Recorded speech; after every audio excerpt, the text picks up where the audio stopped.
famous anymore. I was gonna say Marilyn Manson, but that's like late 90s. So not Marilyn Manson. But you get these 15-year-old kids in there, and I guarantee you guys put on such a good show that the energy that you guys project onto that crowd.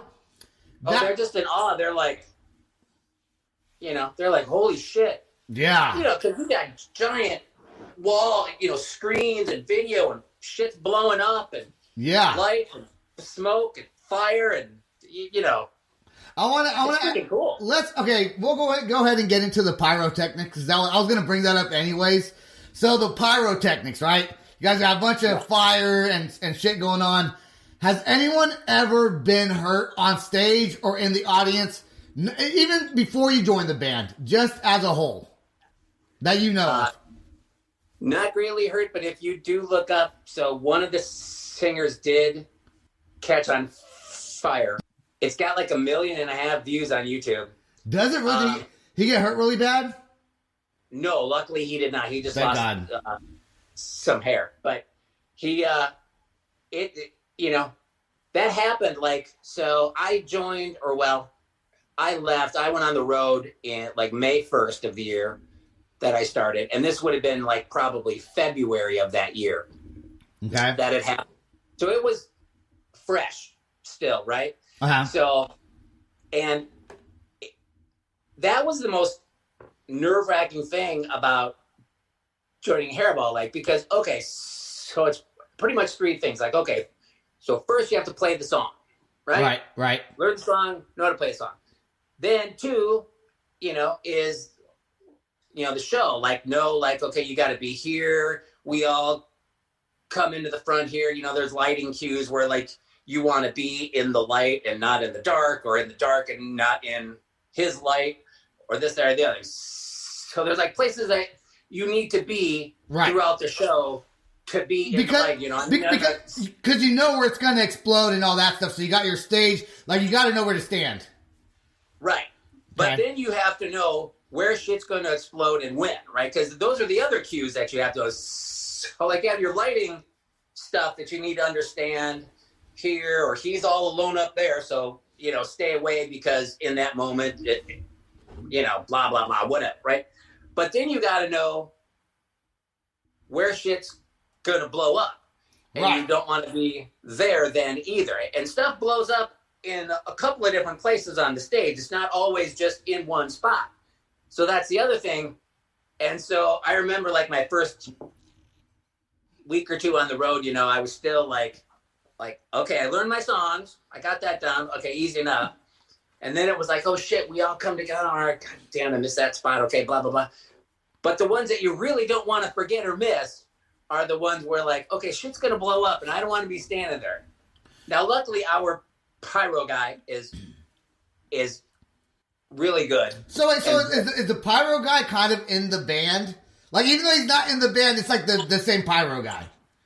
Oh, yes. Okay. Yes, he's our guy. He's a part of all the time. He's on the road with us. Okay. He does all our stuff. And I learned to always, just however often I look over, because he's on the side of the stage, right? Right. And I learned to always look over at that guy every once in a while and go, yeah.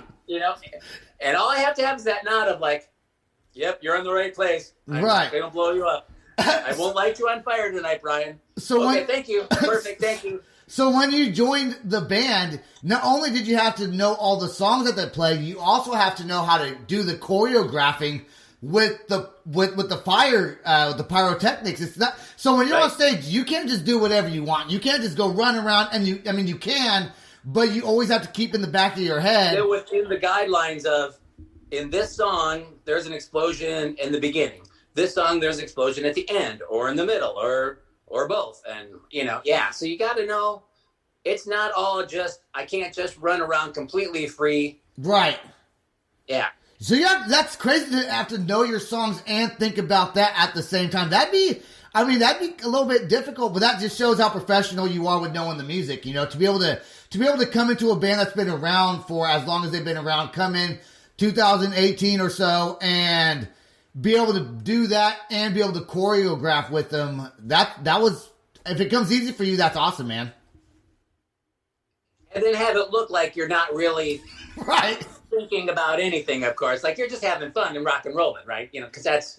Right, like I'm faking like how I know how to do a podcast right now. I'm just like totally just winging it, dude. Okay, totally fake. Not that it's the same. I'm just saying that it's a little similar. A little similar. Nobody's going to light you on fire, though, Sebastian. I don't know, man. I might get some pyrotechnics behind me over here. You've kind of inspired me to get...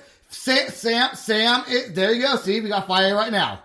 Sam's like, I should. Light something on fire, Sam. Light your hat on fire. Don't light your hat on fire. Oh.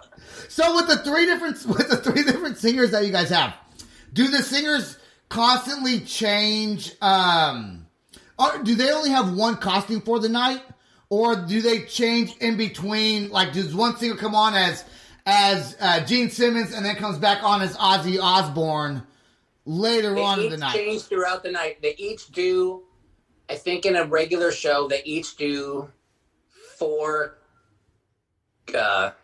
Oh wow! Four different characters is what we call them, but 4 different guys. Okay, and so they're always, and that's also part of what goes into doing the set list, right? Is different guys require longer or shorter amounts of time to get changed. So like you can't put a one song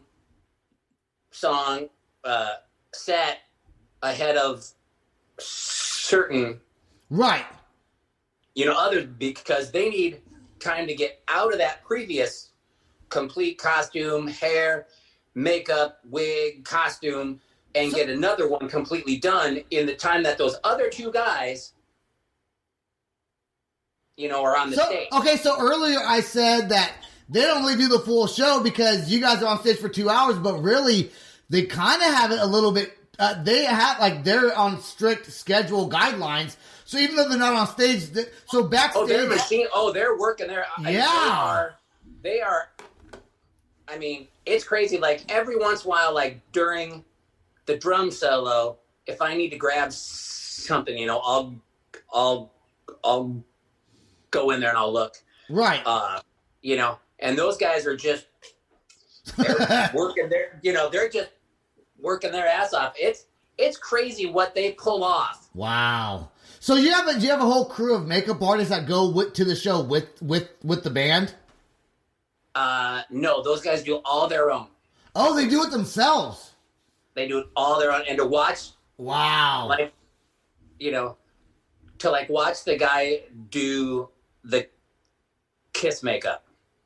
It's freaking pretty cool to watch. Yeah, man, I bet. Or to watch the guy do the, the classic Twisted Sister. I mean, to look just like Dee Snider and do all of the makeup and do that like in a very condensed amount of time. It's pretty freaking cool. It is. Dude, how many wigs does the band own? Because you guys all can't have great hair. You can't all have great hair like you. No, they don't. No, but, God, I don't know how many wigs those guys. I mean, there's a lot. Yeah. I don't have. See, if I was in your band, I'd get kicked out. they kicked me out right away. Each one's like $1,500. I mean, they're high. I mean, it is crazy the level of costumes and the quality. And obviously years and years ago, it wasn't always that way. Right. And at some point, it was like, okay, well, if you're going to go play in front of 2, 3, 4, 5,000, 12,000 people, like, you have to deliver, like, you can't be looking like you just left a Halloween store, right? Right. I mean, these... The band's going to naturally grow and progress, and especially 20 years of playing, and maybe there's been some members in and out, but Hairball as a band has been around for a long time. So after 20 years, I'm sure they've raised some money and bought some like high end. They want to make it look like you're at that concert, because I saw one of the videos on YouTube where it was Ozzy Osbourne. Ozzy Osbourne was a singer, and the movements and like just the way. Oh, they get the mannerisms. Yeah. Everything. I mean, it is a theatrical show, and I mean, I always like to say, you know, like I'll do interviews or this or that, or if, you know, whenever anyone want to ask me, so what is this Hairball thing like? What is it? You know, and I say, well, if an 80s rock concert and a Vegas review had a baby, it would be Hairball.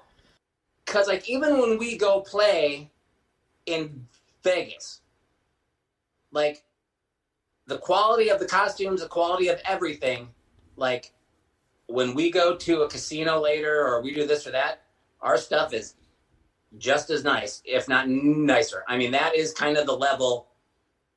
I mean, the guy who does Kiss has stuff, has his stuff made by the same guy who makes the costumes for Kiss.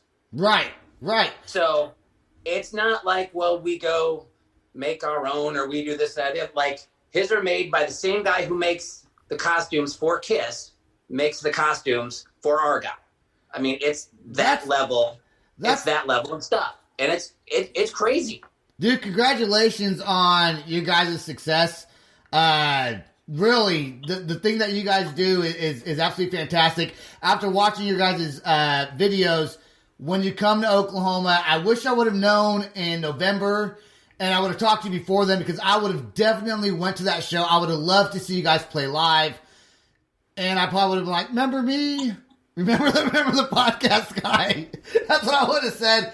That 2 hours said, that's awesome. HBK, I want to thank you for being on the show. I know it's not too late for us, but I think I kind of covered everything, man. You've been great to have on the podcast. I appreciate it, man. Hey, I had fun. I love talking about rock and roll. Yeah, absolutely. All right, man. I do want to ask you, if people want to go find you online, I know you guys got the YouTube channel thing all set up. Where can they go to find your merch, find out more about the band? Everything starts at hairballonline.com. I mean, that is that's our website. There's our stores on there, so you can order merchandise. Or you can find us on Facebook, on Twitter, on Instagram. We're on all, you know. Are you on TikTok? There. Are you on TikTok? Ooh. I only asked that because Sam's making me get a TikTok account, and I don't even want it, but he's making me get one. You know, that's a good question. I'll have to ask my kid. No, wait. My daughter's on TikTok. I told my daughter, I said, don't follow me on TikTok. My producer is making me get one. I don't want it, but he's forcing me. I told my daughter, don't follow me, please. It's not the content you want to see. She's like, she's 12. Just don't follow your dad. Do something else. Do something else. So I want to thank all the listeners for listening to The Loud Spot. I want to thank HBK from Hairball for being on the podcast, man. Thank you so much. Great interview. I thought it was awesome. You can check out theloudspot.net. We got merchandise on there. Go to our YouTube channel. Hit subscribe. You can find us on Facebook, Instagram. We're not on Twitter, but we are unfortunately on TikTok now. And I guess that's about it.